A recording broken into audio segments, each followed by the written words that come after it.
Bonjour, la présentation d'aujourd'hui s'intitule Enquête québécoise sur le développement professionnel des directions d'établissements scolaires, relation avec le développement de la compétence en gestion des ressources humaines. Mon nom est Andréane Gélina Proulx. Je suis professeure en administration scolaire à l'Université du Québec en Outaouais et cette présentation a été réalisée en collaboration avec mes collègues Pierre Lapointe, Emmanuel Poirel, David Darceau de l'Université de Montréal. La présentation suit un plan traditionnel, c'est-à-dire que je présenterai la problématique, les objectifs, le cadre conceptuel, la méthodologie, les résultats et la conclusion. Donc, dans un premier temps, en ce qui concerne la problématique et pour mettre en contexte l'étude, il est important de noter que la recherche montre l'importance de la formation des directions d'établissements scolaires pour développer leurs compétences. Plus particulièrement, comme le souligne une étude sur la direction des établissements, il est possible de créer des programmes de formation initiale qui aident les chefs d'établissement à développer les compétences nécessaires pour s'engager efficacement dans de nombreuses pratiques associées à la réussite scolaire, comme avoir la culture d'une vision et de pratiques partagées, la direction, l'amélioration des pratiques pédagogiques, le développement de la capacité organisationnelle et la gestion du changement. Plus particulièrement au Québec, comme vous le savez, depuis 2001, les directions sont obligées de réussir un programme d'études universitaires de deuxième cycle, comportant un minimum de 30 crédits en gestion pertinents à l'emploi de cadres scolaires. Également, de plus en plus de commissions scolaires mettent en place des programmes d'insertion professionnelle pour les directions et leur offrent tout au long de leur carrière de la formation continue. Cela est tout aussi vrai pour les associations professionnelles et le ministère de l'Éducation qui en fait de même. En 2005-2006, selon les répondants de l'étude de Catonard et ses collaborateurs, 61% de directions d'écoles répondantes du Québec estimaient être préparées pour assumer leurs fonctions. En 2008-2009, les organismes ou groupes de personnes qui ont le plus aidé les directions à développer leurs compétences étaient en contexte formel, informel et non formel. Dans l'étude d'Isabelle et ses collaborateurs, comme il y avait différents sous-groupes pour ces contextes de formation, je vais préciser ce qu'on entend par contexte informel 3, donc c'est-à-dire des expériences antérieures. Donc, tout ce qui est expérience antérieure aidait les directions d'établissement à développer leurs compétences. Et finalement, le contexte non formel 1, c'est-à-dire le contexte dans lequel les directions d'école sont en relation humaine avec d'autres collègues et ces activités-là sont organisées par les commissions scolaires et plus particulièrement, on peut penser à du mentorat ou des communautés d'apprentissage professionnel. Par ailleurs, le rapport Thalys en 2013, intitulé « School Leadership for Learning », a également révélé que les chefs d'établissement ayant suivi une formation, suivi un cours d'encadrement pédagogique étaient en moyenne, plus fréquemment impliqués dans des actions d'encadrement pédagogique au sein de leur établissement. Donc, la formation aurait un effet sur les activités de gestion des ressources humaines. Toutefois, à notre connaissance, peu de recherches se sont penchées sur la relation entre les activités de développement professionnel des directions du Québec et le développement de leurs compétences concernant la gestion des ressources humaines. Ainsi, notre recherche est de mieux comprendre comment les activités de développement professionnel vécues par les directions d'établissements scolaires du Québec permettent de développer leurs compétences en gestion, et plus particulièrement celles en gestion des ressources humaines. Pour réaliser cette étude, nous avons d'abord développé un cadre conceptuel, donc pour clarifier deux concepts principaux de la présentation d'aujourd'hui, donc c'est-à-dire qu'est-ce que le développement professionnel. Donc, par développement professionnel, on entend la formation initiale, c'est-à-dire ce que je vous ai expliqué tout à l'heure, au Québec, la formation obligatoire de 30 crédits de deuxième cycle dans un domaine pertinent à la gestion, et ce qui inclut aussi la formation initiale préalable à la formation de deuxième cycle, c'est-à-dire une formation à l'enseignement. Ensuite, l'insertion professionnelle, on considère que c'est habituellement les 5 premières années en poste et quelquefois, cela peut être réalisé un peu avant l'entrée en poste, lorsqu'on est en changement d'identité professionnelle. Et finalement, la formation continue, c'est toutes les autres activités de formation à l'extérieur de la formation initiale et l'insertion professionnelle, et elle se déroule tout au long de la carrière. Ensuite, qu'est-ce qu'on entend par activité, les activités de gestion de ressources humaines? Bien, en fait, nous nous appuyons sur le modèle du leadership éducationnel de Hallinger et Heck. Donc, Hallinger et Heck définissent leur leadership éducationnel selon 3 grandes composantes, donc définir la mission de l'école, gérer le programme et créer le climat positif. Nous identifions des activités de gestion des ressources humaines dans la composante gérer le programme, c'est-à-dire superviser et évaluer l'enseignement, et dans la composante créer un climat positif, c'est-à-dire promouvoir le développement professionnel et encourager les enseignants. Donc, ce cadre conceptuel-là nous a aidé à bâtir un questionnaire pour les directions d'école du Québec. Donc, en fait, si on veut savoir ce qu'on entend plus précisément par superviser et évaluer l'enseignement, promouvoir le développement professionnel, encourager les enseignants, on pourrait aller voir les items du questionnaire qui ont été identifiés pour chacune de ces catégories. Donc, pour superviser l'enseignement, en guise d'exemple, bien, on va retrouver des items comme veiller à ce que les priorités des enseignants en classe correspondent aux objectifs et à la direction prise par l'établissement. Et on va retrouver aussi prendre connaissance des travaux des élèves lors des évaluations de l'enseignement. Pour la catégorie encourager les enseignants, on retrouve des items comme reconnaître la performance remarquable de certains enseignants lors de rencontres du personnel par des bulletins d'information ou des mémos, ainsi que complimenter les enseignants en privé pour les efforts ou leur rendement. Quant à la troisième sous-catégorie, promouvoir le développement professionnel en tant que direction, eh bien, on va retrouver des items comme veiller à ce que les activités de perfectionnement auxquelles assistent les membres du personnel correspondent aux objectifs de l'établissement et soutenir activement l'utilisation en classe des compétences acquises lors des activités de perfectionnement. À ce cadre théorique, à ce cadre conceptuel du leadership en éducation de Hallinger et Heck, nous avons aussi ajouté des items qui se rapportaient au leadership pédagogique tel que défini par l'OCDE. Donc, plus précisément, le leadership pédagogique se définit comme une pratique qui implique l'amélioration de l'enseignement et de l'apprentissage et il se mesure, selon l'OCDE, par 3 items. Donc, le premier, j'ai pris des initiatives favorisant la coopération entre les enseignants pour élaborer des pratiques pédagogiques innovantes. J'ai pris des mesures concrètes pour les enseignants, pour que les enseignants s'investissent dans l'amélioration de leurs compétences pédagogiques. J'ai pris des mesures concrètes pour que les enseignants se sentent responsables des résultats des élèves. Nous ajoutons à notre cadre conceptuel sur les activités en gestion des ressources humaines un dernier aspect, soit celui du leadership participatif. Par leadership participatif, on entend l'incorporation de plusieurs parties prenantes dans les efforts de mobilisation pour améliorer la qualité de l'école. Et il se mesure, selon l'OCDE, par 3 items, mais nous en avons choisi un seul des 3 pour les fins de notre étude, qui se rapportait, selon nous, à la gestion des ressources humaines, c'est-à-dire le premier, dans notre établissement, les membres du personnel ont la possibilité de participer aux décisions concernant l'établissement. Donc, tel que mentionné, nous avons réalisé une enquête sur la direction d'établissements scolaires et cette enquête, elle a été réalisée dans le cadre d'un groupe de recherche interrégional sur l'organisation du travail des directions d'établissements d'enseignement au Québec. Et ce groupe a un sous-groupe qui travaille plus précisément sur l'axe du développement professionnel des directions.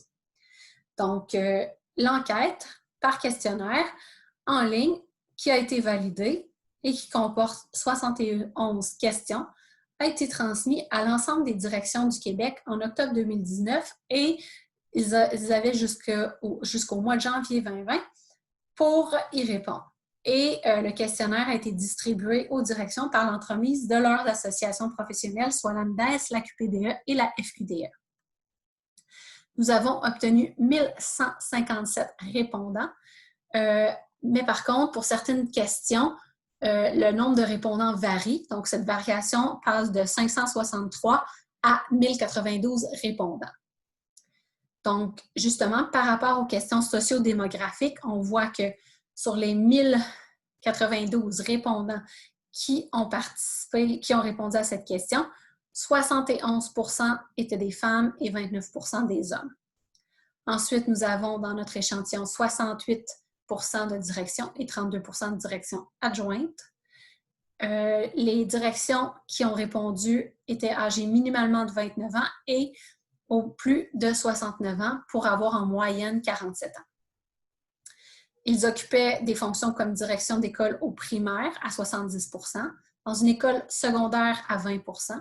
Ceux qui occupaient une fonction dans une école primaire et secondaire à la fois, c'était 5% de notre échantillon. Dans les centres d'éducation pour adultes, 3% et les centres de formation professionnelle, 3%. L'expérience totale à la direction était de 7 années en moyenne, mais on sait que 10% d'entre eux avaient cumulé seulement une année ou moins d'expérience à la direction. Et finalement, l'expérience totale à la direction adjointe était de 5 années en moyenne et 13% d'entre eux cumulent une année ou moins à la direction adjointe. Maintenant, une fois avoir collecté nos données nous avons procédé à des analyses. Donc, pour les fins de cette présentation, nous avons fait des analyses descriptives, donc de fréquence, des données quantitatives quant aux activités de développement professionnel vécues par les directions pour développer leurs compétences en gestion. Nous avons aussi fait des analyses inférentielles, moyennes, ANOVA, POSOC, pour mettre en exergue le lien entre le développement professionnel et les compétences en gestion des ressources humaines. Je vais vous présenter nos résultats de telle façon, c'est-à-dire que je vais présenter les résultats de 5 questions de notre questionnaire portant sur le développement professionnel des directions. Ensuite, ces 5 questions sur le développement professionnel sont mises en parallèle avec les activités de leadership concernant la gestion des ressources humaines. Alors, la première question qui est traitée, c'est dans quelle mesure votre formation initiale obligatoire a-t-elle contribué au développement de vos compétences en tant que direction d'établissement? Donc, pour cette question, 563 participants y ont répondu et on peut voir que 60% d'entre eux croient que dans une certaine mesure, la formation initiale a contribué au développement de leurs compétences. Donc, ici, on voit que la plupart de nos répondants croient que dans une certaine mesure et dans une large mesure, ils ont développé leurs compétences.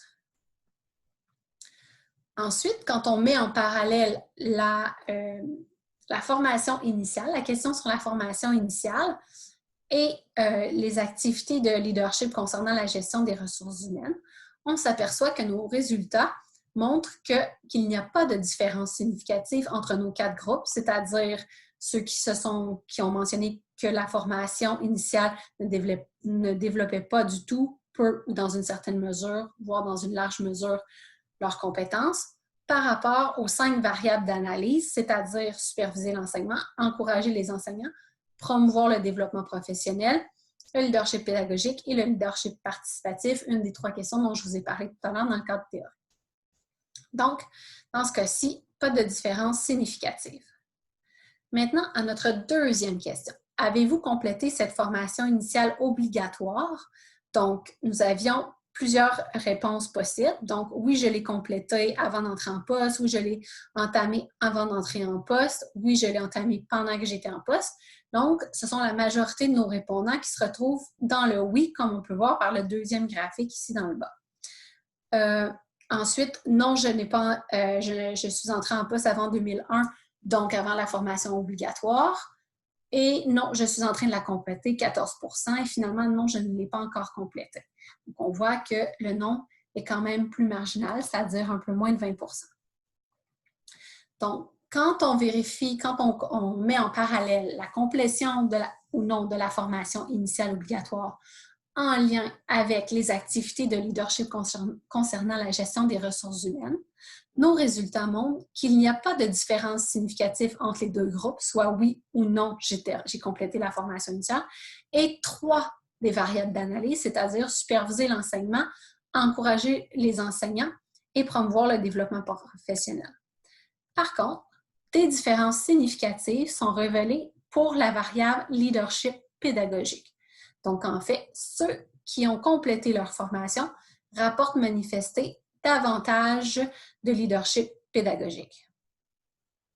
Ensuite, ceux qui ont complété leur formation sont plus nombreux que ceux qui ne l'ont pas complétée à affirmer que dans notre établissement, les membres du personnel ont la possibilité de participer aux décisions concernant l'établissement, c'est-à-dire la variable leadership participatif. Toutefois, il faut noter que cette différence est statistiquement significative, mais de faible ampleur. Ensuite, on passe à la troisième question. Quand avez-vous complété cette formation obligatoire? Donc, si on y va par année, on voit que la distribution, elle est quand même là bien, il y a une bonne distribution, une distribution assez égale puisqu'on varie de 0,4 à environ 10 là, d'une année à l'autre. Mais c'est bien l'année 2017-2018 qui comporte le plus de participants, c'est-à-dire 10 de notre échantillon. Mais quand on refait des catégories, c'est-à-dire en plaçant tous ceux qui avaient fait une formation il y a plus de 10 ans, entre 6 à 10 ans, et dans les 5 dernières années, la différence entre les différents groupes, elle est minimale, c'est-à-dire qu'il y a à peu près le même nombre de participants. On passe de 31,5 à près de 35 d'un groupe à l'autre. Donc, il y a une bonne distribution dans chacun des 3 groupes. Donc, justement, quand on pose la question du moment de la complétion, qu'on la met en parallèle avec les activités de leadership concernant la gestion des ressources humaines, nos résultats montrent qu'il n'y a pas de différence significative entre nos 3 groupes, le groupe plus de 10 ans, 6 à 10 ans et 5 dernières années, et 4 des variables d'analyse, c'est-à-dire superviser l'enseignement, encourager les enseignants, promouvoir le développement professionnel et leadership pédagogique. Toutefois, les répondants ayant complété leur formation il y a plus de 10 ans sont plus nombreux que les répondants du groupe ayant complété leur formation depuis 6 à 10 ans à affirmer que dans notre établissement, les membres du personnel ont la possibilité de participer aux décisions concernant l'établissement, c'est-à-dire ceux qui démontrent, qui disent manifester un leadership participatif. Par contre, on peut se poser la question, est-ce que c'est le moment de la formation qui a un effet ou bien leur expérience? Quatrième question, celle-ci portait sur les activités d'insertion professionnelle. Ont-elles contribué au développement de vos compétences en tant que direction? Alors, 55,7 % de nos participants, sur un total de 574 répondants, nous ont mentionné que les activités d'insertion professionnelle développaient dans une certaine mesure leurs compétences. Donc, la plus grande proportion se retrouve dans ce groupe. Ensuite, quand on met en parallèle la question sur l'insertion professionnelle avec les activités de leadership concernant la gestion des ressources humaines, les résultats montrent qu'il n'y a pas de différence significative entre les 4 groupes, c'est-à-dire ceux qui ont répondu pas du tout, peu, dans une certaine mesure et dans une large mesure à la question sur le fait que l'insertion professionnelle contribue au développement de leurs compétences, par rapport aux 4 variables d'analyse, c'est-à-dire superviser l'enseignement, encourager les enseignants, encourager les enseignants, promouvoir le développement professionnel et le leadership participatif. Par contre, il y a une différence qui est marginale pour la variable leadership pédagogique. La dernière question, c'est-à-dire dans quelle mesure vos activités de formation continue ont-elles contribué au développement de vos compétences en tant que direction? Sur un total de 577 répondants, 63,8 % nous mentionnent que dans une certaine mesure, les activités de formation continue ont contribué au développement de leurs compétences. Comme nos 4 groupes étaient, comme dans le groupe pas du tout, il y avait très peu de répondants, nous avons reformé les groupes pour en avoir que 3, donc pas du tout, dans une certaine mesure et dans une large mesure. On voit que c'est toujours dans une certaine mesure qui est le plus représenté. Maintenant, quand on met en parallèle la formation continue avec les questions sur les activités du leadership concernant la gestion des ressources humaines, on constate une différence globale qui est observée pour la variable « promouvoir le développement professionnel ». Et cette différence, elle est confirmée par nos analyses post-hoc. Le score moyen du groupe « pas du tout » ou « peu » est plus faible que celui du groupe dans une large mesure. Les activités de formation continue ont contribué au développement de vos compétences. Par ailleurs, des différences significatives sont observées entre les répondants sur la variable leadership pédagogique. Le score moyen des répondants à cette variable est plus élevé parmi ceux qui affirment que la formation continue a contribué dans une large mesure au développement de leurs compétences, comparativement à ceux qui affirment que la formation continue a contribué dans une certaine mesure au développement de leurs compétences. Cela met fin à nos résultats. Maintenant, en guise de discussion, selon mon analyse descriptive, les répondants croient que ces activités de formation ont contribué au développement de leurs compétences, c'est-à-dire la formation initiale à 80,8 %, les activités d'insertion professionnelle chez 70,7 % de nos répondants et les activités de formation continue chez 86,5 % de nos répondants. Donc, toutes ces activités de développement professionnel semblent avoir un impact important pour la majorité des directions d'établissements scolaires dans le développement de leurs compétences, comme nous le mentionnaient Kat Honor et ses collaborateurs, Isabelle et ses collaborateurs et l'enquête de l'OCDE. Toutefois, ces résultats nous indiquent aussi qu'il y a encore place à l'amélioration pour créer des programmes encore plus pertinents.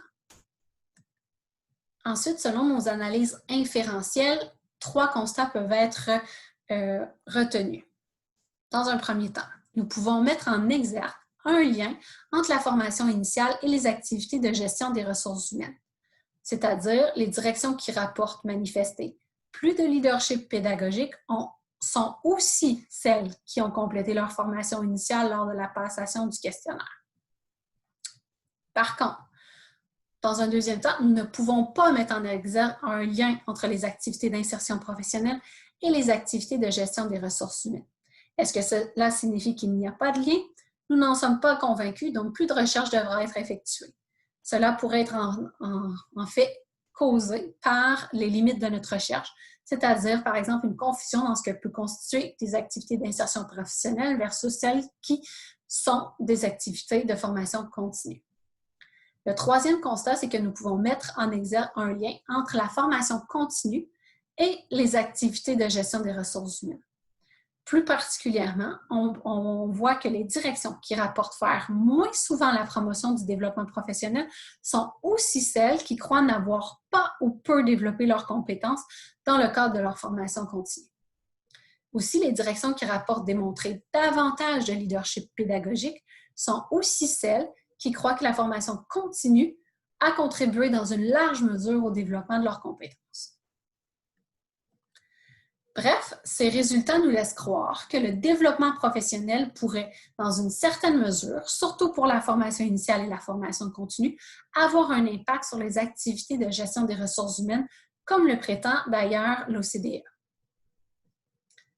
Finalement, selon nos résultats, les répondants ayant complété leur formation il y a plus de 10 ans sont plus nombreux que les répondants du groupe ayant complété leur formation depuis 6 à 10 ans à affirmer que dans notre établissement, les membres du personnel ont la possibilité de participer aux décisions concernant l'établissement, donc de démontrer un leadership participatif. Ainsi, nous émettons l'hypothèse que l'expérience des directions, et non pas seulement le développement professionnel, peut avoir un lien avec les activités de gestion des ressources humaines déployées. Plus d'expérience égalerait plus d'activités de gestion des ressources humaines. D'ailleurs, l'étude de Isabelle montre que, dans son cas, dans la catégorie gestion des ressources humaines, les moyennes de chaque groupe indiquent que l'efficacité perçue du groupe des directions d'école ayant 6 années et plus d'expérience à la direction est plus élevée que celle du groupe des directions et des directions adjointes ayant 5 ans ou moins d'expérience à la direction d'une école. Et ça pour les items « Adapter mon leadership selon les situations et résoudre des conflits ». En conclusion, nous devrions poursuivre les efforts au Québec pour offrir du développement professionnel de qualité aux directions d'établissements scolaires, appuyer sur la recherche